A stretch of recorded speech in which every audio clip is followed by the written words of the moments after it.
በኢየሱስ ክርስቶስ ስም ክብር፣ ምስጋና፣ አምልኮ፣ ስግደት ለአንተ ይሁን። እንወዳለን፣ እናከብርሃለን። አንተ ቅዱስ ነህ፣ አንተ ጻድቅ ነህ፣ አንተ ኤልሻዳይ ነህ፣ አንተ አዶናይ ነህ። ከዚች ደቂቃ ጀምሮ የስምህን የቃልን የመንፈስን ክብር ተጠምተናል፣ አናግረን። ተጠምተናል፣ አውራን። ተጠምተናል፣ የሚያስፈልገንን በፍቅር በምሕረት በቸርነት ከኛ ጋር አሁን እንወዳለን፣ እናከብርሃለን። የልጅህን መልክ በእኛ ላይ አድርግ። የተያዙ ነገሮቻችን፣ የታሰሩ ነገሮቻችን በአንተ ቁልፍ ይከፈቱ፣ በአንተ እጅ ይፈቱ። ማንኛውም ወጥመድ ይሰበር፣ ጨለማ ይገፈፍ፣ አዋጅ ይሻል። ፈጽሞ በይት በወንድሞቼ የአንተ ምሕረትና የአንተ ቸርነት እንዲያልፍ በጌታ በኢየሱስ ጸልያለሁ። ምሕረት ከሕይወት ይሻላልና የምሕረትን ደጆች ከፍተህልን፣ የይቅርታን ደጆች ከፍተህልን ጌታችን አምላካችን እግዚአብሔር ሆይ እንድታስገርመንና እንድታስደንቀን በልጅ በኢየሱስ ክርስቶስ ስም ጸልያለሁ። የልጅ የኢየሱስ ክርስቶስ ደም ከሁላችን ጋር ይሁን፣ አሜን። ዛሬ የምንናገረው ቃል 3ኛ ዮሐንስ 1 ምዕራፍ ነው ያለው፣ እስከ 15 ቁጥር አለው። እኔ ግን የተወሰነች ቦታ ብቻ ነው ማነበውና ከዛ እንጸልያለን። ክብር ለኢየሱስ ይሁን። እኛን እግዚአብሔር እየረዳን ከሳምንት እስከ ሳምንት እየጠበቀን እያገዘን ሳንለይ ምንም ሳንሆን ብንደክም እያበረታን በየማለዳ እያወራን እዚህ ደርሰናልና ክብር ለኢየሱስ ይሁን። ሽማግሌው በእውነት እኔ ለሚወደው ለተወደደው ለጋዮስ ይላል። በጣም ሽማግሌው ማለት ዮሐንስ፣ ሽማግሌው ዮሐንስ በእውነት እኔ ለሚወደው ዮሐንስ ብዙዎቹ ታውቃላችሁ፣ በጣም የፍቅር ሰው ነው። የፍቅር ሰው ነው። እጌታ ልብ ላይ ጥብቅ ብሎ እጌታ ደረት ላይ ጥብቅ ብሎ የጌታን ሐሳብ የጌታን ፈቃድ የሚጠይቅ ነው። አንድ ጊዜ እንደውም ትዝላችሁ እንደሆነ ዮሐንስ ወንጌል ምዕራፍ 13 ይሁዳ ጌታ ኢየሱስን ልሸጥ በመጣ ጊዜ አጥቅሼ የሚያጎርሰው እሱ ነው ሲል ማን ይሆን ብሎ ጴጥሮስ እንግዲህ የጠየቀው የልብ ወዳጁ የፍቅር ሰው ነው። ስለዚህ እዚህ ጋር ሽማግሌው በእውነት እኔ ለምወደው ለተወደደው፣ መውደድ አንድ ነገር ነው። የሰውየው ባህር ራሱ የሚወደድ ነው። አንዳንድ ሰዎች ትወዱታላችሁ፣ ሰው በሰውነቱ በአካሉ ባለው እውቀቱ ባለው ስልጣኑ ባለው ሀብቱ በቸርነቱ በምናምን ትወዱታላችሁ። ግን ይሄ ብቻ አይደለም። ሰውየው የወደዳችሁት በጥቅም ሳይሆን የመወደድ ባህሪ ተካፋይ ነው። እግዚአብሔር እንደዚህ ያርገን። የመወደድ ራሱ ባህሪ ተካፋይ ነው። የሚያስወድድ ነገር አለው። የተወደደ ነው። ምክንያቱ ደግሞ ስለሚወደድ ነው የተወደደው። አንዳንድ ሰዎች በምክንያት ልትወዱ ትችላላችሁ። ይህ ሰው ግን ምክንያቱ ራሱ ፍቅር የሆነ ነው። ኢየሱስ ጌታ ነው። ክብር ለመንፈስ ቅዱስ ይሁን። ለተወደደው ለሚወደድ ለዛ ሰው ይህንን ቃል ስናገር እናያለን። ወዳጄ ሆይ ነፍስ እንደሚከናወን በነገር ሁሉ እንዲከናወንልን፣ ነፍስ እንደሚከናወን በነገር ሁሉ ዛሬ የእግዚአብሔር የመከናወን ዜና ትሰማላችሁ። እግዚአብሔር ነገርን ሁሉ ወደ ግብ ወደ ፍጻሜ ያስቸኩላል። ዓለም የምትለው ሌላ ነው፣ ሰይጣን የምለው ሌላ ነው፣ ስጋ የምለው ሌላ ነው፣ ሰው የምለው ሌላ ነው፣ ምድር የምትለው ሌላ ነው፣ ሁሉ የምለው ሌላ ነው። ዛሬ ግን ከእግዚአብሔር ዘንድ እንዲህ ትሰማላችሁ። እግዚአብሔር በሕይወታችሁ ባለፈው ሳምንት አዲስ ነገር እግዚአብሔር ያደርጋል ስንል እግዚአብሔር አዲስ ነገርን ያደርጋል። ነገር ግን እግዚአብሔር አዲስ ነገር ለማን ያደርጋል የሚለውን ነገር ነው ተናግረን የጨረስነው መሰለኝ። ዛሬ ሳምንት ስናወራው አዲስ ነገር ለማን ይደረጋል ብለን ስንል እግዚአብሔር አዲስን ነገር ለማን ያደረገ ሲባል እግዚአብሔር አዲስን ነገር አድርጓል፣ አስቀምጧል፣ የተዘጋጀ ነው። አዲስ ነገር ግን የተዘጋጀው ለተዘጋጀ ሰው እንደሆነ አውርተናል። ምናልባት ይሄ ቃል ደጋግመን ስለሰማን ቃል ብቻ እንዳይኖር፣ ይሄ ቃል ፈጣሪ ነው። የሌለውን አለ ብሎ የሚጠራ ቃል ነው። የሌለውን የሚፈጥር ቃል ነው። የእግዚአብሔር ቃል ኃይል አለው። የእግዚአብሔር ቃል ጉልበት አለው። የእግዚአብሔር ቃል አቅም አለው። የእግዚአብሔር ቃል የሌለውን ማምጣት የሚችል የአምላክ ቃል ነው። የትኛውም ሰው ማምጣት የማይችለውን፣ የትኛውም እውቀት ማምጣት የማይችለውን፣ የትኛውም ገንዘብ ማምጣት የማይችለውን፣ የትኛውም ሀብት ማምጣት የማይችለውን የእግዚአብሔር ቃል ጠርቶ ያመጣል። ሰው የሚችለውን ይችላል፣ እግዚአብሔር ሁሉን ይችላል። ሰው የሚችለውን ያደርጋል፣ እግዚአብሔር ሁሉን ያደርጋል። ሰው የሚችለውን ይፈቅዳል፣ እግዚአብሔር ግን አልፈቀድ ያለውን ነገር ያደርጋል። አሜን ብላችሁ ለራሳችሁ አሜን ስትሉ ይሆንላችኋል። ክብር ለኢየሱስ። ወዳጄ በነፍስ እንዲከናወንልህ በነገር ሁሉ እንዲከናወንልህ ጤና እንዲኖር እጸልይልሃለሁ። ጤና እንዲኖር ለካ ነገር ቢከናወን ነገር ቢቀና ነገር ቢሳካ ጤና ከሌለው እድሜ ከሌለው ዋጋ የለው። እድሜና ጤና ለሚመጣልን ነገር እጅግ አስፈላጊ ናቸው። እጅግ በጣም እጅግ አስፈላጊ ነው። አንዳንድ ጊዜ ሃይማኖትን ልቅ የሚያደርጉ ነገሮች አሉ። ልንገራችሁ፣ አንድ አማኝ ደግም ለመሆን ክፉም ለመሆን ነፃ ፈቃድ አለው። ወደድም ጠላን። አንዳንድ ጊዜ ነፃ ፈቃዱን በተጠቀመበት ማንነት ልክ ነው ሰው መኖር ቢችል። እግዚአብሔር ማንም አስገድዶ ያቅም፣ ሰይጣንም አስገድዶ ያቅም። አስፈቅዶ ከገባ በኋላ ሰይጣን ያስገድዳል። እግዚአብሔር ግን ገብቶም እያለ የፍቅር አምላክ ስለሆነ እግዚአብሔር ዓለምን የሚገዛው በፍቅር ነው። ስለዚህ እዚህ ጋር ቅዱስ ዮሐንስ ለጋዮስ ለሚወደው ልጁ የመጀመሪያ የተመኘለት በጤናና በእድሜ ነው የተመኘለት። ዛሬ ልመርቃችሁ፣ እግዚአብሔር በጤና ይባርካችሁ። ዛሬ ልመርቃችሁ፣ እግዚአብሔር በእድሜ ይባርካችሁ። በእድሜ ዘመናችሁ ግን እግዚአብሔር ልታከናውኑ የፈቀደውን ነገር ሁሉ አከናውናችሁ በቃኝ እሰይ እግዚአብሔር ኮርቶባችሁ፣ እግዚአብሔር ተመክቶባችሁ አየሃት ባሪያዬን፣ አየኸው ባሪያዬን የኔ ልጅ ነው የኔ ልጅ ናት ብሎን እስክናልፍ የእግዚአብሔር ከለላና ጥበቃ በኢየሱስም አይለየን፣ በኢየሱስም አይለየን። ስለዚህ ሰው ነፃ ፈቃዱን በመጠቀም ነፃነቱን በመጠቀም ለሁለቱ ምርጫ እድል አለው። መልካሙን መምረጥ ጥቅማችን ነው። መልካሙን መምረጥ የዘላለም ሕይወት ረፍታችን ነው። ሞትና ሕይወት በፊት ቀርቧል ይልና ሕይወቱ ሞቱ እግዚአብሔር አእምሮን ከፍቶ ለሰው ልጅ ካልነገረ በቀር ሕይወቱም አይታወቅም፣ ሞቱም አይታወቅም። ለምን? ሞትም የምናውቀው እኛ በሞት ነው፣ ሕይወትም የምናውቀው በመኖር ነው።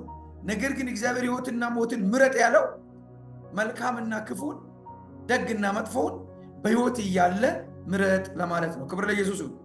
ይህንን ወላጆቻችን ኋላ ሊገቡ ያሉት ልጆች ሰዓት ምንም እንትን ስለሆነ አንዳንድ ሰዎች ጋር ሼር እንድታረጉ ደውላችሁም እንድትነግሩ አሳስባችኋለሁ። ለምን? በእነሱ ሳቢያ እኛ እየተጎተትን ነው። ሰዓት ይጎተታል። የእግዚአብሔር ቃል በትኩሱ ቶሎ እንዳንጨርስ እንትን እንዳይሆን ደውላችሁ ንገሯቸው። እንግዲህ እኛ ከ2 ሰዓት ተኩል ጀምሮ በእውነት ኔትወርክ አስቸግሮ እኔ አይኔ እስኪቀላ ነው ቁጭ ያልኩት። ከሚሰብከው ቁጭ የሚለው ይበዛል። አንዳንድ ቀን ያው የአንዳንድ ችግሩ ስልኮች እንትን ኔትወርክ በስልክ ስለምናስተላልፍ 4Gም ስለሆነ ያስቸግራል። ብቻ በዚያም በዚህም 2 ዓመት መተናል። ምንም አይደለም። እግዚአብሔር እያሸነፈ መተናል። ነገም እግዚአብሔር ይቀጥላል። እግዚአብሔር በሰጠን ዕድሜ ደግሞ እንናገራለን። እግዚአብሔር ነገሮችን ይለውጣል። እግዚአብሔር ሲለውጥ ሁሉ ነገር ይስተካከላል። እዚህ ጋር ግን እግዚአብሔር ይህ ሰው እዚህ ጋር የሚገርም ነገር እየሆነ ያለው ምንድነው? የሚገርም ነገር እየሆነ ያለው በነገር ሁሉ በሚያስፈልግ ነገር ሁሉ ለስልጣን ብኖርህ፣ ገንዘብ ብኖርህ፣ ሀብት ብኖርህ፣ ብዙ ነገር ብኖርህ አንድ እንዲከናወንልህ የሚፈልገው ነገር አለ። ጤና እንዲኖርህ እግዚአብሔር በጤና ይባርካችሁ። ጠላት ጤና ይከለክላል። ጠላት ሰላም ይከለክላል። ጠላት እረፍት ይከለክላል። ሰይጣን ኃጢአት ምንድን ነው ካላችሁ ጤንነት አጣ። ጤናማ አመለካከት አለመኖር ጤና ማጣት ነው።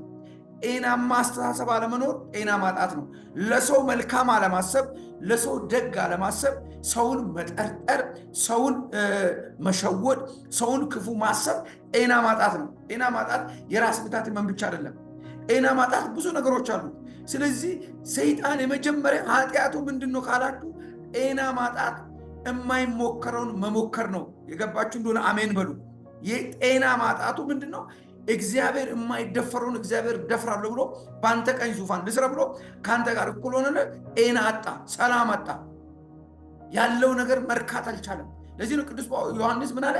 በጤና እግዚአብሔር እንዲባርክ፣ በጤና እንድትከናወን፣ ነገር ሁሉ በጤና እንዲሆን አለ።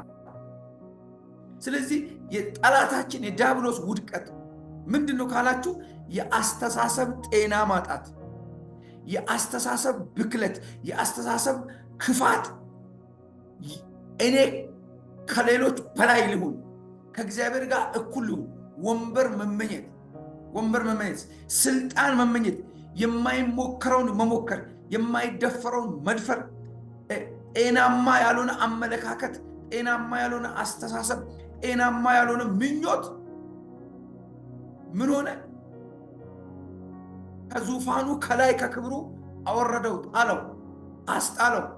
መውደቅ ብቻ አይደለም፣ ለሰው ልጆችም ያስተማረው ይህንኑ ነው። አሁንም የሰው ልጅ ለክብር ብሎ ነው የሚጣለው፣ ለሰው ልጅ ለብዙ ነገር ብሎ ነው የሚጣለው። ነገር ግን ይሄ ሁሉ ጤና ከሌለው ወይም ጤናማ አመለካከት ከሌለው ገዳይ እንጂ ረጂና አስተማሪ አይደለም። ሃሌሉያ! ገዳይ ነው፣ አጥፊ ነው። ስለዚህ ጠላታችን ዲያብሎስ ኃጢአቱ ምንድነው ብላችሁ ብትሉ ዝሙት አይደለም። ኃጢአቱ ምንድነው ብትሉ ተገዳይነት አይደለም። እነዚህ ሁሉ የኃጢአቱ ወይም የምክንያቱ ውጤቶች ናቸው። ምክንያቱ ግን ምንድነው ካላችሁ፣ ምክንያቱ የውድቀት ምክንያት ሳይሆኑ እነዚህ ሁሉ የውድቀት ውጤቶች ናቸው። አሁን እኛ ጋር ኃጢአት የሆኑ ነገሮች ሁሉ የውድቀት ውጤቶች ናቸው። ውድቀት ግን የመጣው ውርደት ግን የመጣው ምንድነው? የበላይነት ምኞት፣ እኔነት፣ ትዕቢት፣ ማናለብኝነት ነው። ዛሬ ውጤቱ ምክንያቱ በኢየሱስ ስም ከኛ ይመታ። ውጤቱ ምኞቱ ውጤቱ አያችሁ፣ ምክንያት አለው። ምክንያቱ ውጤት አመጣ። ሰይጣን ዲያብሎስ ከወደቀ በኋላ ነው ኃጢአት፣ ዝሙት፣ ጥፋት ምናምን የመጣው። የመውደቁ ምክንያት ግን ትዕቢት ነው። የበላይ ልሁን። ኃጢአቱ ምንድነው ብላችሁ ለምን እንዳሰብኩት አላውቅም። ምንድነው ኃጢአቱ ብዬ እያሰብኩ ነበር። ምንድነው ኃጢአቱ? ምን ሰርቷል? እኛ ኃጢአት ምንለው የመጀመሪያ ነፍሰ ገዳይነት ነው።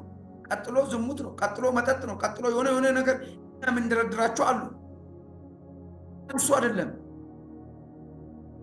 ከእግዚአብሔር ጋር እኩል ልሁን ብሎ ነው። ይሄንን ምኞት ደግሞ አሁንም በሰው ልጆች ሕይወት ውስጥ አድርጓል። አሁንም በሰው ልጆች ሕይወት ውስጥ ይጠቀማል።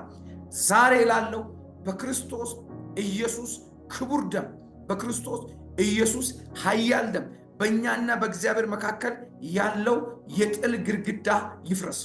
በእኛና በእግዚአብሔር መካከል ያለው የአመፅ ግድግዳ ይፍረስ፣ ይፍረስ።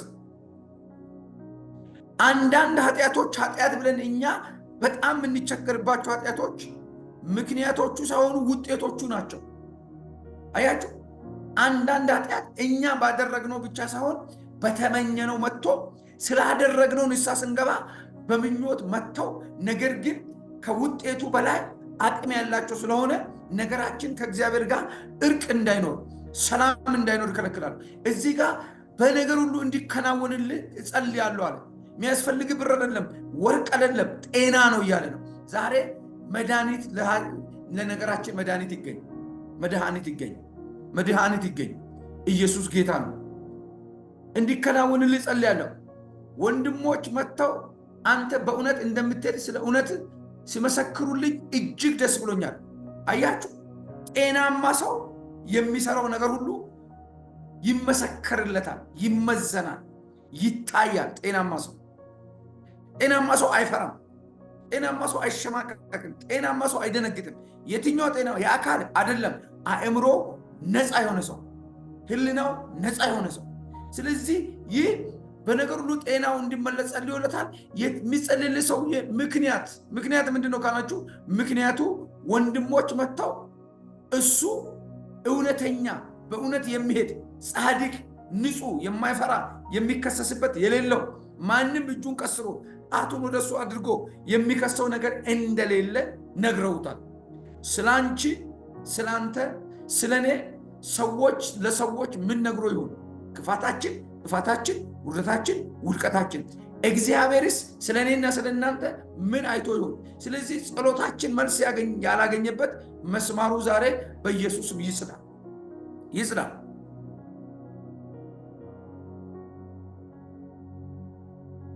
ስለዚህ አንድ ሰው ኃጢአትን የሚደፍረው ከወደቀ በኋላ ነው። ካልወደቀ ኃጢአትን አይደፍርም። የውድቀቱ መንስኤ ምንም ሊሆን ይችላል። ከሰው ጋር መጣላት ሊሆን ይችላል። ግን ከሰው ጋር ስለተጣላ ወደ መጠጥ ይሄዳል። የውድቀቱ መንስኤ የሆነ ሰው ጎርቶት ሊሆን ይችላል። ወደ ኃጢአት ይሄዳል፣ ወደ ክፉ ነገር ይሄዳል። ወደ ብዙ ነገር ሰዎች የሚሄዱት የሆነ ምክንያት አግኝተው ነው።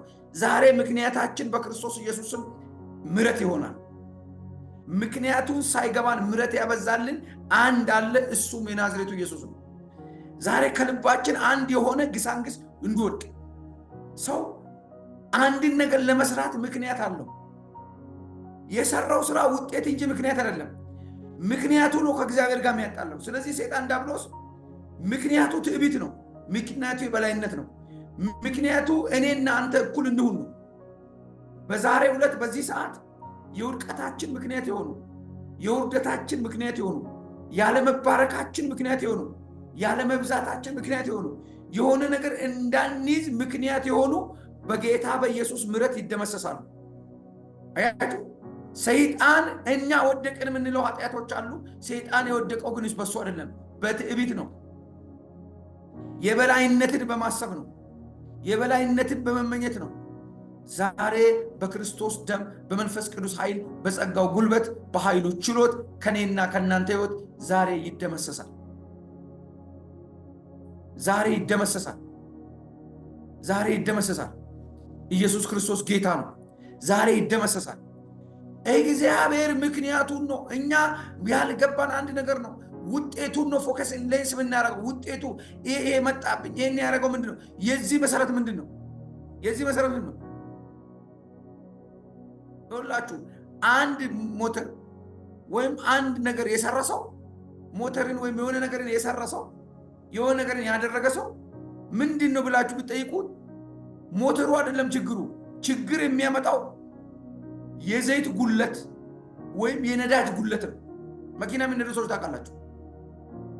ለሌላ ትልቅ አደጋ ምክንያቱ ትንሽ ውስጡ ያሉ ዘይቶች ውስጡ ያሉ የሚያንቀሳቅሱ ነገሮች ናቸው። አያችሁ፣ ጉለቱ ምንን ያመጣ? ጥፋትን ያመጣ፣ ዕቃ መስበርን ያመጣ፣ ሞተር መንከስን ያመጣ። ዛሬ እግዚአብሔር የነገሮቻችንን ምክንያት ነገሮቻችንን የያዙትን ምክንያቶች እግዚአብሔር በክርስቶስ ኢየሱስ ከኛ ሕይወት ላይ ያወጣቸዋል። ኢየሱስ ክርስቶስ ጌታ ነው። ምንድን ነው ምክንያቱ? ኬዙን አይደለም እግዚአብሔር የሚፈልገው፣ ኮዙን። ኮዙ ምንድን ነው? የነገሮች ኮዙ ምንድን ነው? ፍንጩን አይደለም ምንጩን ይፈልጋል እግዚአብሔር። ዛሬ ምንጩ በኢየሱስ ደም በመንፈስ ቅዱስ ኃይል በጸጋው ጉልበት በኃይሉ ችሎት ዛሬ በኢየሱስ ደም ይደምሰስ። አሜን በሉ። ለራሳችሁ ይደምሰስ። እንደነገርኩት ሰው በችሎታ የሰራው ነገር የሚያስፈልገው የተሰራው ነገር ለተሰራው ነገር የመንቀሳቀስ ምክንያት ያለመሰበር የመለስለስ ምክንያት የሆኑ ነገሮች ሲያልቁ ዕቃ ወደ መሰበር ይመጣል፣ ይበላሻል። ስለዚህ ቅዱስ ዮሐንስ ለጋዮስ እያለ ያለው በአንተ ስላለው እውነት በአንተ ስላለው ነገር ደስ ይለኛል። የደስታ ምንጭ እኔ የሰማሁት አይደለም፣ አብሮ የነበሩ የሚያዩ የነበሩ ሰዎች መጥቶ ስላንተ መልካምነት ነግረውኛል፣ መልካምነት አውርተውኛል፣ መልካምነት ተናግረውኛል። ስለዚህ በአንተ ደስ ይለኛል። ስለዚህ ሰው ለተሰራበት ዓላማ የሚውል የእግዚአብሔር የባህሪው ተካፋይ ነው፣ የመለኮት ተካፋይ ነው፣ የጸጋው ተካፋይ ነው። ከእግዚአብሔር ባህሪው ውጪ የሆነ ዘር በውስጣችን ካለ ይነቀል፣ ስለማይጠቅመን እግዚአብሔር ባህሪውን በእኛ እንዳያካፍል። ስለዚህ እንደምትል በእውነት ስለመሰከሩ እጅግ ደስ ብሎኛል። ልጆቼ በእውነት እንዲሄዱ ከመስማት ይልቅ የሚበልጥ ደስታ የለም። እግዚአብሔር ልጆቹን ከመባረክ በልጆቹ ደስታ ደስ ከማለት ውጪ እናንተ ብሩካን ብሎ ከመደሰት ውጪ ደስታ የለውም። እግዚአብሔር ደስታው እኛ ነን። ደስታን የከለከለ ቅድም እንደነገርኳችሁ አንድ በእጅ የተሰራ በሰው ችሎታ የተሰራ ሞተር ቢበላሽ ዘይት ከሆነ ዘይት፣ ነዳጅ ከሆነ ነዳጅ ካልተጨመረበት የተፈጠረ ነገር ነው፣ ግን ለሚፈለገው ዓላማ አይውልም። ስለዚህ አንወደውም ያንን ነገር። እግዚአብሔርም ጋር የባህሪው ተካፋይ ከሆንን ዘሩ በውስጣችን እስከሌለ ድረስ እግዚአብሔር ጋር ሙሉ ዕውቅና፣ ሙሉ ክብር፣ ሙሉ ደስታ፣ ሙሉ ሹመት፣ ሙሉ ስልጣን አይኖረንም። ዛሬ በጌታ በኢየሱስ ስም ኬዙን ሳይሆን ኮዙን ወራጁን ሳይሆን ምንጩን፣ ውጤቱን ሳይሆን ምክንያቱን፣ የመውደቃችንን ምክንያት፣ ያለመባረካችንን ምክንያት፣ ያለመስፋታችንን ምክንያት ምን እንደሆነ በኢየሱስ ስም ዛሬ የተነቀለ ይሁን። የተነቀለው በደንብ ስሙኝ። ጥቂት ጊዜ ነው ተናግሬ ወደ ጸሎት የሚገባው። እኔ ከመጣችሁ በቂ ነን። 17 ሰው በቂ ነን። ከበቂም በላይ ነን። እግዚአብሔር ከረዳን የእግዚአብሔር ቃል እግረ መንገዳችን የምንገባበት ሳይሆን እግዚአብሔርን ጠብቀን ናፍቀን ጓጉተን የምንገባበት ነው። ዛሬ እኔ እዚህ ያሳለፍኩትን ነገር ብታዩ በጣም ነበር የምታዝኑልኝ። በቃ እኔ በቃ ምርር ነው ያለኝ። በቃ ብሎ ስልችት አለ። በቃ 2:30 በኢትዮጵያ ሰዓት ቁጭ አልኩኝ ስንጎረጉር። ይሄ ፍቅር ነው፣ ሌላ ነገር የለም። በእውነት ነው የምላችሁ። እየደከምን ነው የምንውለው እዚህ እና ይዋጋል ያ ክፉ። ዛሬ ስራው ስለሚፈርስ በኢየሱስ አናቱ ይበሳል። ለአመፅ ለክፋት ቢሆን ሁሉ ነገር አለ። ደግ ስለምንሰራ እውነት ስለምንሰራ በሁሉ ነገር ያጠባል። ዛሬ በኢየሱስ እግዚአብሔር በክንዱ ይምታው። በእግዚአብሔር ክንድ የተመታዩ፣ በእግዚአብሔር ጉልበት የተመታዩ ከቤታችሁ፣ ከልጆቻችሁ፣ ከትዳራችሁ፣ ከነፍስ መንፈሳችሁ፣ ከስጋችሁ፣ ከአጥንታችሁ ላይ እስከዛሬ አንቆ ያዘ ጥርሱ ይሰበር። እስከዛሬ አንቆ ያዘ እጁ ይሰበር። እስከዛሬ ኮትቦ አስሮ ያዘ በኢየሱስ መንፈሱ ይቃጠል። ገንዞ ያዘ። ከእግዚአብሔር የተካፈልነውን እውነት በምድር ላይ እንዳናመጣ፣ የእግዚአብሔር እውነት እንዳናመጣ፣ ተባርከን ለበረከት ምክንያት እንዳንሆን፣ ሰፍተን ለመሞች እንዳንደርስ እያጠበበ ዙሪያችን እየቀጠረ እያጠረ ወደኛ የሚጠጋ ዛሬ በእግዚአብሔር ክንድ የተመታ ይሁን። የእግዚአብሔር የማዳንና የእግዚአብሔር የኃይል ጉልበት ዛሬ በሕይወታችን ላይ ይምጣ። ስለዚህ የእግዚአብሔርን ባህሪ የእግዚአብሔርን ማንነት እንዳንካፈል ከዛ ውጭ እንድንሆን ምክንያቱ ምንድን ነው? ውጤቱን እናውቀዋለን እኮ ውጤቱን እናውቃለን። እግዚአብሔር እኮ እንዲህ ያደረገኝ ለዚህ ነው። ወይ ከሰው ጋር ተጣልተናል፣ ወይ ተበሳጭተናል፣ ወይ ተቆጥተናል፣ ወይ ወጣናል፣ ወይ ተነስተናል፣ ወይ ኃጢአት ሰርተናል፣ እናውቃለን። ግን ምክንያቱ ምንድን ነው? ሰይጣን ምክንያቱ ትዕቢት ነው።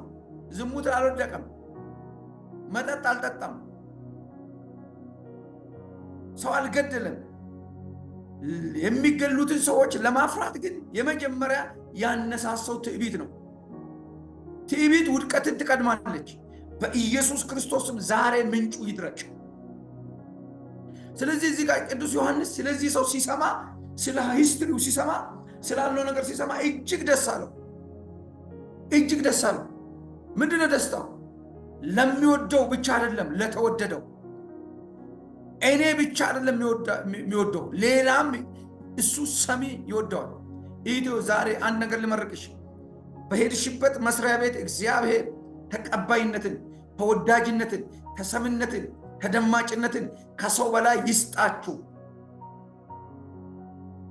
አሕዛብ በላይ ይስጣችሁ። ልዩነት በዚህ ይፈጠር። ወንድሞቼ፣ እግዚአብሔር በዚህ ፕላትፎርም ላይ ያላችሁ ወንድሞቼ እህቶቼ፣ ከዚህ ቀን ጀምሮ እናንተ ብቻችሁን መቆም እንዳትችሉ እግዚአብሔር በክርስቶስ ኢየሱስ በሰጠን በጸጋው ጉልበት እንድትቆሙ የእግዚአብሔር የማዳን ጉልበት ዛሬ ያገኛችሁ። ሰው ብቻውን ሲቆም ባዶ ነው። ሰው ብቻውን ሲቆም ይሸነፋል።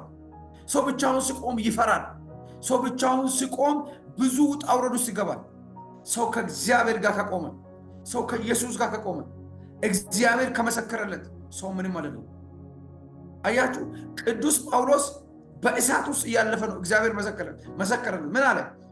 ስለኔ አለ። አንድ ቀን ሰብኮ ማይችሉ ሰዎች ስለሱ በታሪክ የሰሙ ሰዎች ምን እንዳልታውቃላችሁ? ይሄ ህዝብ ሲያሳድድ የነበረ፣ ሲገል የነበረ፣ ሲያጠፋ የነበረ እንዲህ እግዚአብሔር ይሄ ሰው እንዴት ወደድከው ሲሉ እንዲህ አለ፣ በቄሳር ፊት የሚመሰክርልኝ ጀግና ነው አለ። ጀግንነትሽን የሚወክል እግዚአብሔር የሚመሰክርልሽ ሴት ዛሬ እግዚአብሔር እንድትሆኚ ከሰማይ የእግዚአብሔር ምሕረትና የእግዚአብሔር ይቅርታ ያገኛችሁ። የተካፈልበት የባህሩ ውጤት ያገኘን። አያችሁ፣ እንዲህ ነው ያለው። ብሉይ ኪዳን ላይ ብትሄዱ የልቤን ሰው የእሴይን ልጅ ዳዊትን አገኘው። እንደ ዳዊት ዝሙተኛ አለ እንዴ? እንደ ዳዊት ነፍሰ ገዳይ አለ እንዴ? እንደ ዳዊት እግዚአብሔርን ይበድላል እንዴ? ለካ ሰው ኮዙን ሲያውቅ ኬዙን ስለሚያውቅ ከመሰረቱ ስነቀል ማንነቱ ይቀየራል። ኢየሱስ ጌታ ነው። መመለስ ስንመለስ ነው። ሳይመለሱ መመለስ የለም። እየሰማችሁ ነው? መመለስ ስንመለስ ነው። ሳይመለሱ መመለስ የለም። እነ ዳዊት ተመልሶ ነው የሚመለሱት። ዛሬ ተመልሰን የምንመለስበት ይሁን። ከሆነ ነገር ውስጥ ወጥተን የምንወጣ ያድርገን። ሳንወጣ መውጣት አንችልም። ጠላት ትልቁ ህቡ የሆነ ምስጢሩ ሳንወጣ እንደወጣን አክት እንድናረግ መውጣታችን እንዳናቅ እንዳንወጣም መውጣታችንም ትክክል እንዳይሆን አድርጎ ነው እዛ የሚይዘን። ዛሬ ግን በኢየሱስም ሰብረን እንወጣለን። ዛሬ ግን እግዚአብሔር ይሄን ነገር ለምን እንዳመጣ ባላውቅም ሰብሮ ያወጣናል። ባለፈው ወራት ውስጥ እያወራሁ ነበር። አንድ እንቁላል ከታቀፈ ጀምሮ ሕያው ጫጩትን ይይዛል። ነገር ግን ጫጩቱ አቅም የሚያገኘው በ21ኛው ቀን ነው፣ ወይ በ19ኛው ቀን ሊሆን ይችላል። አቅም ባገኘ ቁጥር የሚገርማችሁ ቅርፊቱን ሰብሮ ይወጣል። ዛሬ የእግዚአብሔር አቅም፣ የእግዚአብሔር ማንነት፣ የእግዚአብሔር ክብር በእኛ ይመጣል። ሰብረን እንወጣለን። ሰው ያልቻለውን፣ ስጋ ያልቻለውን፣ ዓለም ያልቻለውን እግዚአብሔር ለሚወዱት ብሎ ያዘጋጀው ማለት ይሄ ነው። ሰብሮ መውጣት ይሄ ነው። ነቅንቆ መውጣት ይሄ ነው። ነቃቅሎ መውጣት ይሄ ነው። ገለባብጦ ገልብጦ መውጣት ይሄ ነው። ወዳጆች ከእግዚአብሔር የተካፈልነው እግዚአብሔር የሚባርከን ከፍቅሩ ከሆነ ከማንነቱ ከፍቅሩ እግዚአብሔር ሲከፍልልን ነው።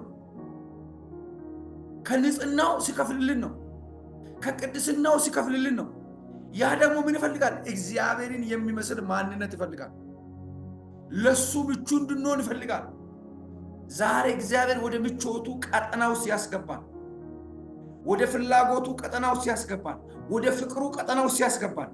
ያለ ቀጠናው ያለ ከዛ ራዲየስ ውጪ ምንም እናገኘው ነገር የለም።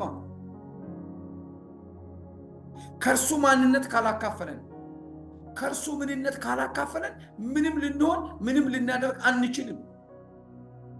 ነገሮች ወደ ስኬት አይመጡም። ነገሮች ወደ ክብር አይመጡም። ስለዚህ ሰይጣን የወደቀበትን ሰይጣን ኃጢአቱ ምንድነው ካላችሁ የውድቀቱ ምንጭ ኃጢአቱ ነው። የኃጢአቱ ምንጭ ምንድነው? ትዕቢቱ ነው።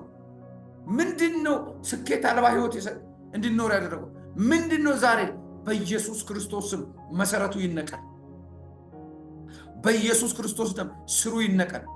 በኢየሱስ ክርስቶስ ደም ምዕራፋችሁ ለሌላ ክብር ዛሬ የሚቀየርበት እግዚአብሔር ለሚወዱት ብሎ ያዘጋጀ የክብር ጽዋ ምንጎነጭበት ቀን ይሁን። አብረን ተስማምተን ብዙዎችን ይወላችሁ ይሄ እውነት ውስጥ እንዳንገባ ተበሳጭተን ተቆጥተን ነገ እንዲሆን እግዚአብሔር ነገ ድል፣ ነገ ስኬት፣ ነገ ሞገስ፣ ነገ ነገር ሲያመጣ ምን ያደርጋል? ነገር ያመጣል። ሁለት ቀን ሰዎቹ እንትሉና ጌታ ጌታ ይሉና ይነገራቸው በቃ ግራ እንዲገባቸው ተስፋ እንዲቆርጡ ያደርጋል። ዛሬ ጠላታችንን ሰይጣንን ተስፋ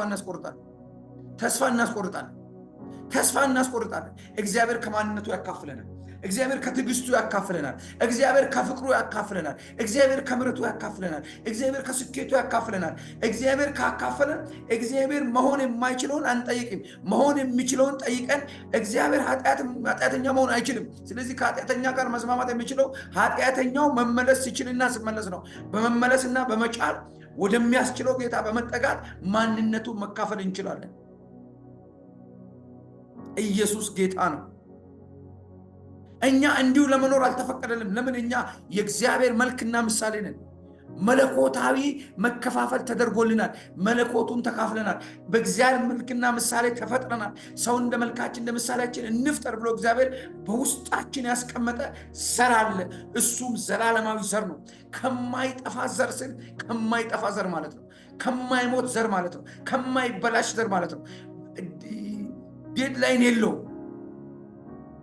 ዴድላይን የለው። በቃ እስከ መጨረሻ ወዶናል። ይሄ ግን እስከ መጨረሻ ከፍቅሩ ጋር ያለመባረካችን ምክንያቱ ምንድነው? ውጤቱ አይደለም። ውጤቱ ያ ነገር ሊሆን ይችላል። ምክንያቱ ምንድነው? የዲያብሎስ ኃጢአቱ ምንድነው ካላችሁ ትዕቢቱ ነው። የበላይነት ምኞቱ ነው። ያንን ምኞት ለኛም ለሰው ልጆች አድርጓል። ሰው ከሰው በላይ ለመሆን ሰውን ይገላል። ሰው የሰው ሚስት ይወስዳል። ሰው ክፉ የሆነው ምንድነው ብላችሁ ምክንያቱን ስታጠኑ ውጤቱን አታጥኑ። ስታጠኑ ምክንያቱን ስታጠኑ ክብር ነው፣ ዝና ነው፣ የበላይነት ነው፣ ስሙኝ ነው፣ አድምጡኝ ነው፣ እኔ ልግዛችሁ፣ እኔ ልምራችሁ አይደለ? ጦርነቱ አይደለ? መከራ ምን በለው አይደለ? ዓለም ሁሉ ብር ቢሆን ምን ቢሆን ወርቅ ቢሆን ለፈን አንድ ልንገራችሁ፣ ለሁላችሁም ስትስቃላችሁ። አንድ በጣም ሀብታም ሰውዬ ነውና አቶ ቢናም ለምንድነው እርሶ ይሄን ያህል የሚሰሩት ብሎ ሲሉ በቃ ከሰው ለመበልጥ ዝናና ሴት ባይኖር አለ ሰውየው። እግዚአብሔርን ያለውን ነው። ሰው ግን ሰውዬ ስሉኝ ነው። ዝናና ሴት ባይኖር ሰው አንድ ጫማ 8 ዓመት ያደርጋል። ለማን አባቱ ያሳያል? አንድ ጫማ ተቀዶ እያሰፋ ያደርጋል ብሎ አንድ ቀን ሙሉ ቀን ነው ያሳቁ። እናንተም ሳቁ። ኢየሱስ ጌታ ነው። ሴቶቹ ምን እንደሚሉ አናቅም። ደግሞ እኔ ለሁለቱ መፍረድ ስለማልችል እግዚአብሔር ያውቃል። አዎ ሰው ለትዳሩ፣ ለቤቱ፣ ለደስታው ብዙ ነገር ይሆናል እና ኢየሱስ ጌታ ነው። በጣም ነው የገረመኝና ሰውዬ ያሉ ነገር ምናልባት ብዙዎቻችን አሁን የሚባል ምናምን ሲሪየስ ልትወት ትችላላችሁ። ይሄ ከሁላችን ነፍስ ጋር የተጣበቀ ነው።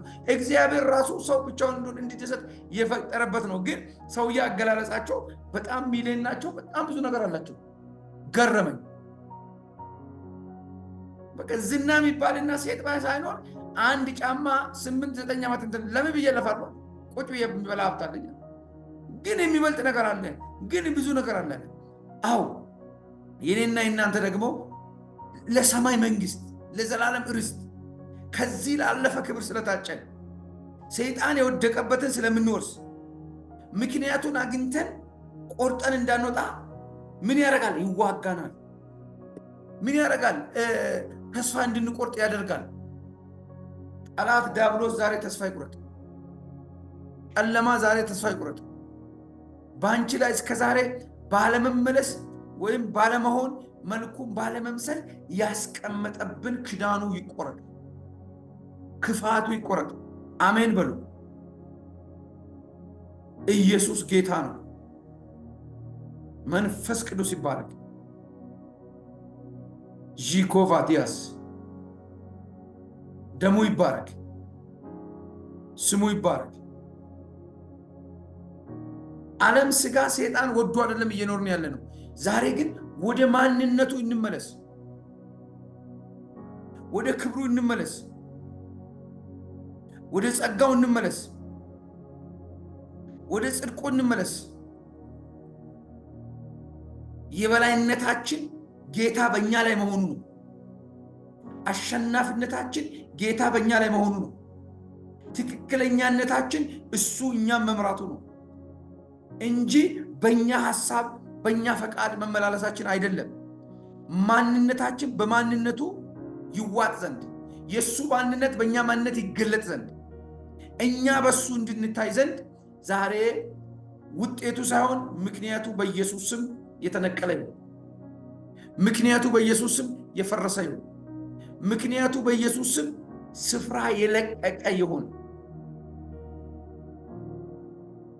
ኢየሱስ ክርስቶስ ጌታ ነው። ታውቃላችሁ ወዳጆች፣ ዛሬ የቀለለን የእግዚአብሔር ቃል የመኖራችን ትርጉም፣ የመቆማችን ምስጢር፣ የእስትንፋሳችን ዋና ነገሩ ነው። በእኔና በእናንተ ሕይወት ላይ ሙሉ መብት፣ ሙሉ ስልጣን፣ ሙሉ አቅም፣ ሙሉ ጉልበት ያለው የናዝሬቱ ኢየሱስ ነው። ለምን? ዋጋችንን ከፍሏል። ሂሳቡን የከፈለው እሱ ነው። ዋጋ የከፈለልን እሱ ነው። ስሙ ለዘላለም ብሩክ ይሁን። እሱ ቅዱስ ስሙ ይባረክ። አያችሁ። ስለዚህ ይሄንን ካወቅን ስለምንቀው ሰይጣን ዞሮ ዞሮ በሆነ ነገር ከኛ ጋር ትግል ይገጥማል። ከህይወት ጋር ትግል፣ ከኑሮ ጋር ትግል። አልተሳካልኝም፣ አልሆነልኝም፣ ጎደለኝ። ባያኖረን ኖሮ እኮ ይሄንንስ ማለት እንችላለን ወይ? እስቲ ወደ እውነት እንመለስ። ባያድነን ኖሮ፣ ኑሩ ባይለን፣ ባይፈቅድልን ኖሮ፣ በህይወት ኑሩ ባይለን፣ ሙታን አያመሰግኑም ተብሎ ተጽፏል። እድል የሰጠን እኮ ይሄንን እንድናይ እኮ ነው። እድል የሰጠን ይሄንን እድል የምንጠቀምበት ጊዜና ዘመን እግዚአብሔር ዛሬ ያምጣልን። ኢየሱስ ጌታ ነው። መልካምንና ክፉን ነገር ለማድረግ ነፃ ፈቃዳችንን መጠቀም የምንችለው እኛ ነን። ነፃ ፈቃድ አለን። ነፃ ፈቃድ፣ የመለየት ነፃ ፈቃድ፣ የማድረግ ነፃ ፈቃድ፣ የመሆን ነፃ ፈቃድ አለ። ነፃ ፈቃዱ ውስጥ ግን የመልካምም የበላይ አለው፣ የክፉም የበላይ አለው። የትኛው ነው በላይ ሆኖ ዛሬ አንደር ኮንትሮል አድርጎን ነው እየገዛን ያለው? እስቲ አስቡበት። ምናልባት የሆነ ሰው ዛሬ ካለበት ሲቹዌሽን የሚወጣ ይመስለኛል። የሆነ ነቅለን የምንወጣ ይመስለኛል። ነቅለን ስብርብርብር አድርገን የምንወጣ ይመስለኛል። ለምን? እግዚአብሔር ቃሉ በትክክል ሲመጣ ካንሰር ብሎ ሲነቅል አይቻለሁ አለኝ። ግን ብዙ ጊዜ በእጅ ጸልየን ላይነቀል ይችላል። እንዲህ አለብህ ብሎ እግዚአብሔር ስፔሲፊካሊ ከመጣ በኋላ ነቅሎ ያወጣል። ኢየሱስ ጌታ ነው። ጠርቶ ሲመጣ ነቅሎ ያወጣል። ለምን? ይሄ የሆነ ሰዎች ጸልዩልን አድርጉልን ብሎ ፑሽ አድርጎን አይደለም። ራሱ ተናገረ፣ ራሱ ነቅላል። ዛሬ እግዚአብሔር ራሱ ማንነቴን እሰጣለሁ ብሏል። ምንነቴን እሰጣለሁ ብሏል። ሳይመለሱ መመለስ የለም ብሏል። እንመለሳለን። ማንነቱን ይሰጠናል። ለተፈጠርንበት በክርስቶስ ኢየሱስ ላገኘንበት እውነት ለምስጋና የሚሆን ሕይወት እንቀጥላለን። ወንድሞች መጥተው ስላንተ በእውነት እንደምትሄድ ስለ እውነት ሲመሰክሩ እጅግ ደስ አለኝ።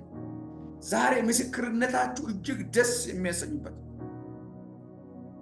ኢየሱስ ጌታ ነው። ሐሳቤ ይህች ናት። ልጆቼ በእውነት እንዲሄዱ ከመስማት ይልቅ የሚበልጥ ደስታ የለኝም ማለት። የእግዚአብሔር ደስታ ምንድን ነው? የእግዚአብሔር ደስታ የኔ ሀብታም መሆን ነው። የእግዚአብሔር ደስታ የኔ መውለድ ነው። እነዚህ ሁሉ ውጤቶቹ ናቸው። የእግዚአብሔር ደስታ የእግዚአብሔርን ፈቃድ በልቤ ላይ መፈጸም ነው። አሜን ብል ይሄ ነው። ትእዛዜን ብትጠብቁ በእውነት ደቀ መዛሙርቴ ናችሁ፣ ተማሪዎቼ ናችሁ እያለ ነው ኢየሱስ። አስተማሪውን የተካችሁ ተማሪዎች ናችሁ። የእግዚአብሔር ፈቃድ የእሱን ሐሳብ በምድር ላይ ውክልናውን እንድናጸድቅለት፣ ውክልናውን እንድንፈጽምለት፣ ውክልናውን እንድናደርግለት ነው። ወዳጆች እግዚአብሔር በሚባለው ቀን፣ እግዚአብሔር በሚባለው ዘመን፣ እግዚአብሔር በሚከብርበት ዘመን፣ እግዚአብሔር በሚነገር ምንም ነገር ጣልቃ እንድናስገባ እግዚአብሔር አይፈልግም። እግዚአብሔር ላለው ነገር ግን እንድንል እግዚአብሔር አይፈልግም። በእሳት ውስጥ ከሆነ መሄድ ነው። በውሃ ውስጥ ከሆነ መሄድ ነው። ስጡ ስለን መስጠት ነው። አድርጉ ስለን ማድረግ ነው። ለምን? ከእግዚአብሔር በላይ ለኛ የሚያውቅልን፣ ለኛ የሚሟገትልን፣ ለኛ የሚቆምልን፣ ለኛ የሚቆረቆርልን እኛ እንኳን የለንም። እንኳን ሰው እኛ እንኳን የለንም። እንኳን ገንዘብ እኛ እንኳን የለንም። እንኳን ስራ እግዚአብሔር ያለውን ነገር እንደማድረግ የመጨረሻ መታደል የለም። የመጨረሻ መታደል የለም። የመጨረሻ መታደል ማለት እግዚአብሔር ያለንን ማድረግ ነው። እግዚአብሔር ላለን ነገር ዕውቅና መስጠት ነው። እግዚአብሔር ላለን ነገር ደጅ መክፈት ነው። እግዚአብሔር ላለን ነገር ልባችንን ማዘጋጀት ነው። ያለንን መሆን ነው። እንደነገርኳችሁ እኛ ውጤቱ ላይ ነው። ሁል ጊዜ ምንድነው የሆነበት ወደኩ ተነሳው ምናምን እንላለን። ከአንዱ ስንወጣ አንዱ ነገር ግን ምንጩ ካልተደፈነ አጭር ነገር ልንገራችሁ። ቆርቆሮአችን ዝናብ የሚያፈስ ከሆነ በጋ መጥቶ እገላገላለሁ አይባልም። የምንገላገለው ቆርቆሮን በመቀየር ወይም በመድፈን ብቻ ነው። ውጤቱን ከልክለን አንተናለን። ምንጩን ወይም ምክንያቱን መንቀል አለብን። ብዙ ይሄን ቃል ያጠናውበት ጊዜ እያየሁ ነበር መጽሐፍና ምንድነው ታውቃላችሁ? አንድ ልጅ ነበረችና አጋንንት 3 ጊዜ ወጣ። ምንድነው ምክንያትሽ ብለን ስንል ምንም እኔ ጸልያለሁ፣ ልሳን ትናገራለች፣ ትላለች። ምንድነው ምክንያትሽ ስንል ምክንያትን እኔ አላውቅም አለች። ኋላ ሌላ ቀን አጋንንቱ ሲወጣ እግዚአብሔር አንድ ነገር አበራልኝ። ምንድነው ምክንያትሽ ስል የኔ ንብረት እሷ ቤት አለ። አይገርም? የኔ የሆነ ንብረት እሱ ጋር አለ። ለካ እኛን 3 ጊዜ ያለፈው ጫውጫው የሚላብ ያወጣንበት ምክንያቱ እሷ ያለቀቀችው እኛ ግን እያስለቀቅን ለጊዜው አረፋ በ15 በወር ይመጣል። ልሳኑን ትናገራለች። በቃ የኔ የሆነ ቃል አለ። አምጪ ስንል ፈቃደኛ አልሆነችም። በአራተኛ ዙር እንደውም ቸርቹንም ጥላ ጠፋች። እኛም እሷን ማንም የሚያስብም የለም። እኛም በራሳችን ችግር እየተሯሯጥን ሌላ ጊዜ ወዳጆች ጠላታችሁ ሽባ እንዲያርጎ ሽባ አርጎ አመጣት። አንድ ቀን እንዲህ እያለ ነበር፣ እዚህ ቤት አታምጪኝ አላልኩሽም ወይ ብሎ አለ። እቃውን እግዚአብሔር ረቷት፣ ልቧን እግዚአብሔር ነካ። እግዚአብሔር ልባችሁን ይንካ። ኃይል ሰጣት እግዚአብሔር፣ ጉልበት ሰጣት እግዚአብሔር፣ አቅም ሰጣት እግዚአብሔር። አመት ሙሉ የተንከራተተችበትን ጉዳይ አውጥታ ስትል ይኸው ሰላም። አሁን ወዳጆች ሆይ ፕሮግራም ስትመራ መድረኩን ታንቀጠቅጣለች። መድረኩ ያ ኃይል የተያዘው እሷ ውጤቱን እንዲያረገብኝ ባለ እንዲያርጎ ነው፣ ልጆቼ እንዲያርጎ ነው። እሷ የምትለው ሌላ የሆነ ነገር ሌላ ምክንያት እየደረደርን እንድንኖር ያስቀመጠ አውሬ ዛሬ በእግዚአብሔር ስም ይቆረጥ፣ ይመታ። ስራው ይፍረስ፣ እቅዱ ይፍረስ፣ ዓላማው ይፍረስ፣ አጀንዳው ይፍረስ። የበረከታችን ጠንቅ፣ የሰላማችን ጠንቅ፣ የጽድቃችን ጠንቅ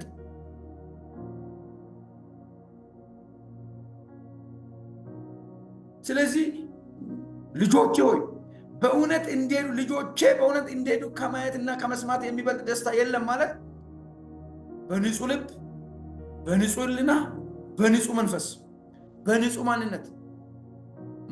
ንጽህና ማለት እኮ ድፍረት ነው። ንጽህና ማለት እኮ ኮንፊደንስ ነው። አሁን እኛ ኃጢአት አይደለም። ምክንያቱ ምንድን ነው? ጥቂት ጊዜ ልስጣችሁ። ምክንያቱ ምንድን ነው? እንወያይበታለን ጥቂት ጊዜ። ምክንያቱ ምንድን ነው? ይህ ሀሳብ እኔ ስነካው በብዙዎቻችን አይምሮ የሚበራ ነገር አለ ዛሬ። በቃ በቂ ነው። የ17 ሰው 18 ከኔ ጋር 17 ሰው በቂና ከበቂ በላይ ነው። ያለ መባረካችን ምክንያት፣ ያለ መስፋታችን ምክንያት በእርግጥ በሰማያዊ ስፍራ በመንፈሳዊ በረከት ሁሉ ተባርከናል። እግዚአብሔር ይመስገን። ምድርስ የኛ አይደለችም ወይ? ከኛ ውጪ ምድር ላይ መባረክ የሚችል ሰው አለ ወይ? ትግልና ላብ ማፍሰስ ብቻ ያደረገን ለምንድን ነው? ሌሎች እንደፈለገ ዘው ብሎ የሚገቡበት ለኛ የተዘጋው ለምንድን ነው? ስለዚህ ኬዙን ሳይሆን ኮዙን፣ ወራጁን ሳይሆን ምንጩን፣ ውጤቱን ሳይሆን ምክንያቱን በኢየሱስ ስም ዛሬ እነቅላለን። ተነካክረን እነቅላለን። በእኔ ካለ ይነቀላል፣ በአንቺ ካለ ይነቀላል፣ በእናንተ ካለ ይነቀላል። እግዚአብሔር ለዚህ እውነት ከዙፋኑ ይወርዳል። በዚህቹ ምሽት ተኝታችሁ ስትነቁ ነገራችሁ ተሰርቶ ያልቃል። ተኝታችሁ ስትነቁ የዋሽ ዘንድ እግዚአብሔር ሰው አይደለም። ይሄን ቦታ ዝም ብሎ አይሰጥም። ብዙ ክሳራዎች አሉ። ይህንን እውነት እያወቁ ብዙ ጊዜ አንዳንድ ጊዜ ሰብሬልሃለሁ እንዲህ አድርጌልሃለሁ የሚሉም ብዙ ነገሮች አሉ። ለምን አልሆኑም? እውነትን የሰው ጆሮ አይፈልግም። ለዚህ ነው ዮሐንስ ወንጌል ምዕራፍ 3 ቁጥር 18 ላይ ሲናገር ሰው ኃጢአተኛ ወይም ውሸተኛ ስለሆነ እውነትን ማየት አይፈልግም። ለምን? ኃጢአቱን ውሸቱን መሰወር የሚችለው በጨለማ ነው፣ ሰው በማያይበት በልቡ ውስጥ ነው። ስለዚህ እግዚአብሔርን ማግኘት የምንችለው ማንነቱን ስናገኝ ነው። ማንነቱ ጋር መቅረብ የምንችለው ስንጸድቅ ነው፣ ስንቀደስ ነው። ውጤቱን ስላወራን ሳይሆን ምክንያቱን ስለነቀልን ነው። ኢያሱ መጽሐፍ ምዕራፍ 7 መሰለኝ አንድ አካን የሚባል የዘንበሪ ልጅ የዛራ ልጅ መጥቶ የማልጅ ነው 4 ትውልድ ላይ የማይጠቅመውን የአካንን ካባ ሲሰርቅ ከተማ ተሰበሰበ። ከተማ ላይ አይደለም ችግሩ፣ ጎሳ ተሰበሰበ። ጎሳ አይደለም ችግሩ፣ ቤተሰብ ተሰበሰበ። ቤተሰብ አይደለም ችግሩ፣ አንድ ሰው ጋር ነው። ማጋ ነው? አካን ጋር። አያችሁ፣ 3 አይነት ስብሰባ ተካሂዷል። በአገር ደረጃ፣ በጎሳ ደረጃ፣ በቤተሰብ ደረጃ። አያችሁ፣ ምክንያቱ በዛ 3 ቀን እስራኤል እየተሸነፈ ነበር። የረሳችሁት ምክንያት ዛሬ በንስሐ ከዘራችሁ ላይ ዛሬ በኢየሱስም ይጠረጋል። ከህይወታችሁ ላይ ለዘላለም ይጠረጋል። ከኔ ላይ ይጠረጋል። አንድ ነገር እንደሚሆን እግዚአብሔር ነግሮኛል። ጥርግ ይላል። ያለ መሳካት ምክንያት፣ ያለ መብዛት ምክንያት፣ የሆነ ብቻ እየወደድን የሆነ ነገር ያጠንበትን ምክንያት እግዚአብሔር ዛሬ ነፃ ያደርገናል። ክብር ለኢየሱስ። ኢየሱስ ጌታ ነው። ስሙ ይባረክ። እና አካለ ልጅ ያለ ኢያሱ እማትጠቀመውን በመውሰድ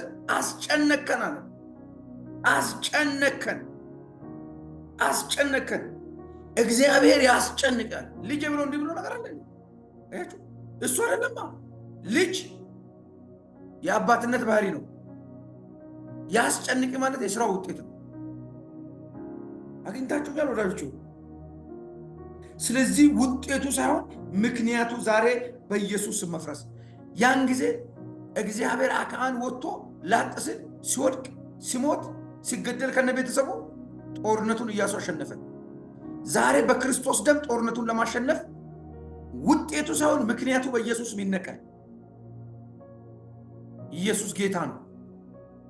ድል ለማድረግ ስኬታማ ለመሆን በረከታማ ለመሆን ጤናማ ለመሆን በአዲስ ኪዳንማ ይላል ብዙ በአዲስ ኪዳን አይደለም በፈለገ ኪዳን ለተባልኩበት ዓላማ ካልኖርኩ እግዚአብሔር ከኔ ጋር አይተባበርም። እግዚአብሔር እኮ ፓስተር አይደለም። እግዚአብሔር እኮ ነብይ አይደለም። እግዚአብሔር ማለት እኮ አምላክ ነው፣ መለኮት ነው። ወደሱ የሚጠጋ ያስፈልጋል። አቅም ያለው ያስፈልጋል። ጉልበት ያለው ያስፈልጋል። ኃይል ያለው ያስፈልጋል። የተቀደሰው ያስፈልጋል። አይታችኋል። ዮሐንስ ራእይ ምዕራፍ 5 ላይ ማህተሙን ሊፈታ መጽሐፉን ሊዘረጋ በሰማይ በምድር ከምድር በታች ያለ ፍጥረታት ሁሉ ስላልቻሉ ሁሉም በጋራ አለቀሱ። መላእክት፣ ሰማዕታት፣ ነቢያት፣ ሐዋርያት፣ የሰው ዘር በሙሉ አለቀሰ። ሰው ፈርስት ኤድ የመጀመሪያ እርዳታው ማልቀስ ነው። ምንም ማድረግ ስለማይችል የሚችል መጣና እኔ ስለከፈልኩ እኔ እችላለሁ አለ። ገባችሁ? መጽሐፉን ከተቀማጩ እጅ ወሰደ ይላል። ለምንድን ነው የወሰደው? ከፍሏላ፣ ይችላላ፣ አቅም አለዋ። እንደኛ ወቀው ፈጨው ወደዚህ ያገኘበት ይውጋ ብሎ በኢየሱስም ሰሜን ያለ ምስራቅ፣ ምዕራብ፣ ደቡብ ምናምን እያለለም የተዋጋው አልተዋጋም። ቀጥታ የከፈልኩበት ደረሰኝ ይኸው ደሜ ነው አለ። ተጠጋ ኢየሱስ እግዚአብሔር ጋር ምን አለ ግን መጽሐፉ? ታርደሃልና። አያችሁ ደረሰኙ ታርደሃልና ከነገድ ከቋንቋ ከዘር ከሃይማኖት ለአባት መንግስት ዋጅታል። አባቱ እሱ አይደለ? ለመንግስቱ የተዋጁ ናቸው። ሙኗ አግኝታችሁኝ እንደሆነ አላወኩም። ወደዛ መግቢያ አዲስ ኪዳን ወላችሁ እኛ ስለ መንግስተ ሰማይ 7 መንገድ ብሎ የሚነግሩን አልጠፉም፣ ሞልተዋል። 7 አይደለም ሩቧን አያሳዩንም። ግን አንድ ነገር አያውቋትም እኮ በቃ የእግዚአብሔር መንግስት ለማወቅ 7 መንገድ፣ እግዚአብሔርን ለማነጋገሪያ መንገድ አነጋግሮ ይምጣና ሱፐር ናቹራል ፓወር ቢሆን የኔን ነገር ይስራልኝ። እግዚአብሔር ዛሬ መገለጥ ሳይሆን ይገለጥልን፣ በኃይሉ ይገለጥልን፣ በክብሩ ይገለጥልን፣ በሞገሱ ይገለጥልን፣ በቅባቱ ይገለጥልን። እግዚአብሔር ከተገለጠልን ለሌሎች የመትረፍ የመዳን የመባረክ ምክንያት እንሆናለን። ሳይገለጥ ሲቀር እኮ እንደ ቅዱስ ጳውሎስ ይሄን ሁሉ ዕውቀት ይዘን ይሄን ሁሉ ሀብት ይዘን ይሄን ሁሉ ክብር ይዘን ይሄን ሁሉ ሞገስ ይዘን ያው ነው የምንሆነው። እኔ ቢሆን ኖሮ እያልን እንሄዳለን። እግዚአብሔር በእኔ ቢገለጥ ከተገለጠ ከዚህ በላይ ቢገለጥ ብሩና ምድሩ ህዝቡ ሁሉ ተገልብጦ እኔ ጋር ይመጣል። ተገልብጦ ከእንግሊዝ፣ ከጣሊያን፣ ከጀርመን፣ ከጃፓን፣ ከካናዳ፣ ከአውስትራሊያ፣ ከአረብ አገሮች በሙሉ እኔ ጋር ለመፍትሄ ይመጣል። ለመፍትሄ እኔ ጋር ይመጣል። ለመፍትሄ አንቺ ጋር ይመጣል። ለመፍትሄ አንተ ጋር ይመጣል። ነገር ግን እግዚአብሔር ዛሬ የነገሮቻችንን ምክንያት ሊነቅል ዛሬ ቀድሞ ማንነቱን ሊያሳየን ቀድሞ ይምጣ። ማንነቱን ሲያሳየን የመጀመሪያና አንደኛ ፍቅሩን መካፈል እንጀምራለን። ፍቅራችን እንደ እግዚአብሔር ፍቅር ይሆናል። ምክንያት ሳይኖር ምሕረት እንዳበዛለን ለወዳጅ ለዘመዶቻችን ያለ ምክንያት ይቅር ማለትን እንጀምራለን። ያለ ምክንያት ይጠይቀኝ ትጠይቀኝ፣ ጌታ ይንገረኝ፣ ጌታ ያውራኝ አንልም። ችግራቸውን ይናዘዙና እኔ ይቅርላቸዋለሁ አለ ኢየሱስ ያለን። እኔን ይቀበሉኝና ልጠባቸው ነው ያለን። ታውቃላችሁ? ዛሬ እይታችን እንደ እይታው፣ አካሆናችን እንደ አካሄዱ እንዲሆን የእግዚአብሔር ምሕረት ያገኘ። ስለዚህ ማንነቱ በእኛ ሲገለጥ ክብሩ ይገለጣል። ክብሩ ሲገለጥ ጸጋው ይገለጣል። ጸጋው ሲገለጥ የማይቻለው ይቻላል፣ የማይሆነው ይሆናል። ኢየሱስ ጌታ ነው። ስለዚህ በንጹህ ልብና በንጹህ አእምሮ ማንነቱን የምንካፈልበት ምሽት ይሁንልን። ውጤቱ ሳይሆን ምክንያቱ ዛሬ ከኛ ውስጥ ይመጣ። አንድ ሴትዮ እንደዚህ ቆይቷል። የዛሬ ነግሬያችሁ አውቃለሁ ብዙ ጊዜ። የዛሬ ዓመት ከምናምን አካባቢ ነውና በጣም ዘመናዊ V8 መኪና እንግዲህ ኢትዮጵያ ውስጥ ያው ስለሚወራለት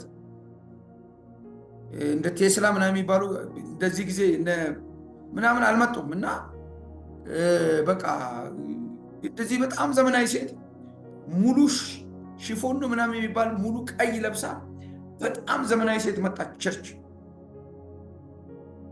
አይ ቲንክ ታዱት ልትኖር ትችላለች፣ ግን አንቀት ትኖር አትኖር አላውቅም። ተካም ያለ ጊዜ ነው። እዚህ ያላችሁ ሰዎች ቆይቷል። ብቻ በጣም ለቤተ ክርስቲያናችሁ ምን ላድርጋለች? በቃ ደስ ይላችኋል። በቤተ ክርስቲያን ሌላ የምንሸጠው ዘይት አንሸጥ፣ ቲሸርት አንሸጥ፣ ብዙ ነገር እንኳንም አልሸጣችሁም እንዳትሉ ደግሞ እዚህ ብዙ ጥያቄ አለ። በቃ በዛ መከራ እያለን መጣች። ምን ላድርጋለች? በቃ እንጸልያለን ብለን ስንጀምር ሴትዮዋ መንቀጥቀጥ ጀመረች። እንዲህ ማለት ለካ ሴትዮዋ የጥልቅ አባል ናት። እግዚአብሔር ቤተ ክርስቲያኒቱ እንዳይትበረዝ እንዳትከለስ ስለፈለገ እግዚአብሔር ክብሩ ጀመረ፣ ማዳኑ መግለጥ ጀመረ። አጋንንቱ ያለውን ነገር ልንገራችሁ። እንደ ቀልድ ነው እናንተ እና እኔ ምን ሰማው ባለ ጉዳዩ ያገባዋል። ምን እንዳለ ታውቃላችሁ? እናንተ እግዚአብሔርን ትወዳላችሁ፣ እግዚአብሔርም እናንተን ይወዳል። እናንተ እኔን ትጠሉኛላችሁ፣ እኔም እጠላችኋለሁ፣ ነገር ግን በስራ እንገናኛለን አለ። ስለዚህ አትልፋ፣ ከሷ ብታስወጣኝም በር ላይ ጠብቄ እገባለሁ አለ። ለጊዜው እኔ ተናደድኩ። ምን አልኩ? አስወጣው። ሴትዮዋ ደነገጠች። የለበሰችው ልብስ ያደረገችው ነገር ሽቶ ቤቷን በሙሉ አፍኗል። ቀኑ የፈውስ ቀን ሮብ አይደለም ወይ እሑድ አይደለም፣ ከአርብና ከማክሰኞ አንዱ ቀን ነው። 40-50 ሰው ቢኖር ሌላ ሰው አልነበረም። ገባችሁ? ከሄደች በኋላ አንድ ነገር አስተዋልኩኝ።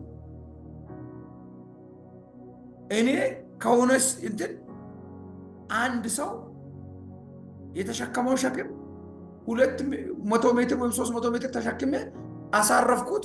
ሰውየው ሸክሙ መልሶ ከተሸከመ ምን ረፍት አለ? አያችሁ? ተመለሰ ማለት እኮ ነው።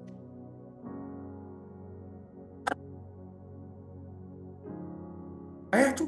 ኢየሱስ መስቀል ላይ የተሸከመ ሸክማችንን 2 ቀን አሳርፈን የማይነካ ነክተን ለ30 ዓመት ወይም ለ3 ዓመት ምንሸከም ነን እኛ።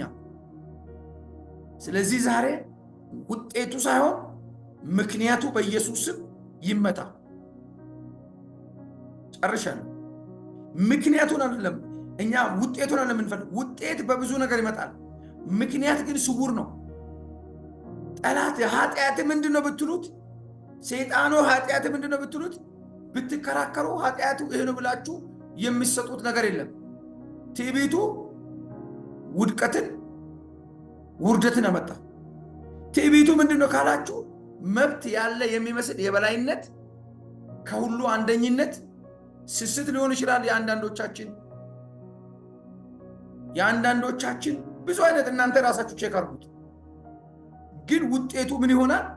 ባዶነት፣ ውጤቱ ክሳራ፣ ንዴት፣ ቁጣ፣ ብስጭት። ስለዚህ የመጨረሻው ሳይመለሱ መመለስ የለም። ሳይመለሱ መመለስ የለም። የተመለሰ ሰው ነው የሚመለሰው። ኢየሱስ ጌታ ነው። የተወደዳችሁ የአባቴ ብሩካን፣ ከእግዚአብሔር የሚበልጥ አፍቃሪ ማንም ስለሌለ እየተናገረን ያለው ስለ ክብሩ ነው። እየተናገረን ያለው ስለ ስሙ ነው። እየተናገረን ያለው ስለ ሞገሱ ነው። የእግዚአብሔር ቃል ከቀለለብን፣ የእግዚአብሔር ድምፅ ከቀለለብን ምንም እግዚአብሔር መኖርን አይከለክልም። ሁለቱ ተፈቅዷል። ቅድም ነገር ሲጀምር ያለው ሁለቱም ነፃ ናቸው። ደግ ማድረግም ነፃ ነው፣ ክፉ ማድረግም ነፃ ነው። ችግሩ ውጤቱ ነው፣ ጥቅሙ ውጤቱ ነው። አሁን ችግር ስንሰራ ተጨንቀን፣ ጽድቅ ስንሰራ ተደስተን አይደለም። ሁለቱም ከገባንባቸው በኋላ ውጤታቸው ነው የሚታወቀው። በምን ላይ ነው ያላችሁት? ምናልባት የእንትን ውጤት ይሄ ነው ሊላችሁ ይችላል። እኔ ያልኩት ላይሆን ይችላል። እግዚአብሔር ያለው ነው ውጤት የሚሆነው። ለዚህ ሁሉ ግን ማንነቱን መካፈል፣ ፍቅሩን መካፈል፣ ባህሩን መካፈል፣ ጸጋውን መካፈል፣ ትዕግስቱን መካፈል ስንጀምር መመለስ እንጀምራለን።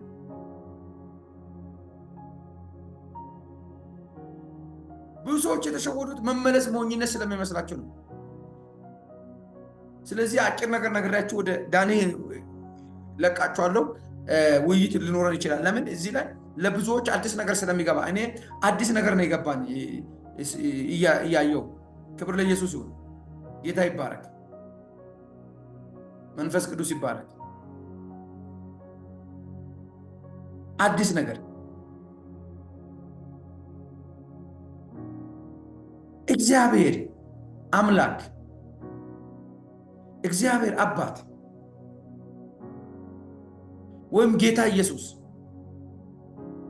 እንደመጣ ሰዋዊ ኃይል ይዞ መጥቶ እያተራመሰ እየደረመሰ ቢመጣ ምድሩን እንደምትቀበለው ታምናላችሁ?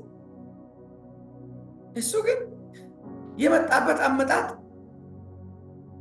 በመንፈስ መረዳት ባለጠግነት ካልሆነ፣ መንፈስ ሞኝ ካላደረጋችሁ በቀር ማንም የሚቀበለው አመጣጥ አይደለም።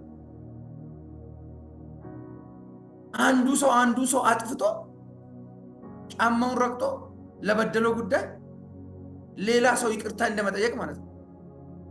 እኛ ላጠፋነው እግዚአብሔር ጋር ለመቅረብ ሲመጣ ብልጥ አይመስልም፣ ወይ እብድ ወይ ሞኝ ነው የሚመስለው። ነገር ግን ምህረቱ፣ ነገር ግን ቸርነቱ፣ ነገር ግን ልዕልናው፣ ነገር ግን ቅድስናው ለእኔና ለእናንተ ዛሬ ተረፈ። እግዚአብሔር ማንነቱን ቢካፈል ምንም ነገር ድምፁ ይገባናል። ድምፁ ሲገባ ደባልና በሽታ እኔ ውስጥ መቀመጥ አይችልም። ድህነት መቀመጥ አይችልም። ክሳራ መቀመጥ አይችልም። ውሸት መቀመጥ አይችልም። ልዩ በሽታ የለም፣ ልዩ ውሸት የለም። ስለዚህ እኛ የምንናዘዛቸው ነገሮች ምክንያቶቹን አይደለም፣ ውጤቶቹን ነው። ዛሬ ምክንያቱ በኢየሱስ ስም ይነቀል። ለዚህ ነው ኢየሱስ ለኃጢአት ምክንያት፣ ለኃጢአት ውጤት አይደለም ኢየሱስ የመጣው፣ ለኃጢአት ምክንያት መልስ ሆኖ ነው የመጣው። ውጤቱማ እኛም ተቀላቀልን፣ በኃጢአቱን በመሰረት እንደፈለግን ብንሆን ችግር የለም ስንል ተቀላቀልን። ኢየሱስ ግን በአንዱ አዳም ምክንያት የገባውን ኃጢአት በሁለተኛው አዳም፣ ከአንድ ሰው ከሆነማ አንድ ሰው ነው። ምክንያቱ ሲነቀል ከሰው ዘር በሙሉ ተነቀለ። ዛሬ ከነፍስ ላይ፣ ከስጋ ላይ፣ ከመንፈስ ላይ፣ ከአእምሮ ላይ ለዘላለም የተነቀለ ነው። ኢየሱስ ጌታ ነው። ይህንን ቃል አስቡ፣ አሰላስሉ። እናሰላስል። ጌታ ነገ ቢመጣ ከቡትቱ ከውስጥ ልብሳችን ውጪ አብሮን የሚሄድ ነገር የለም። እናውቀዋለን ግን አናምንም። ባጭሩ ነው ነገራችሁ። መልካምን ነገር እናውቃለን፣ ግን አናደርግም። እዚህ ውስጥ መልካምን የማያውቅ አንድም ሰው የለም። መልካምን እያወቅን ተጠራጣሪ ነን። መልካምን እያወቅን አናደርግም።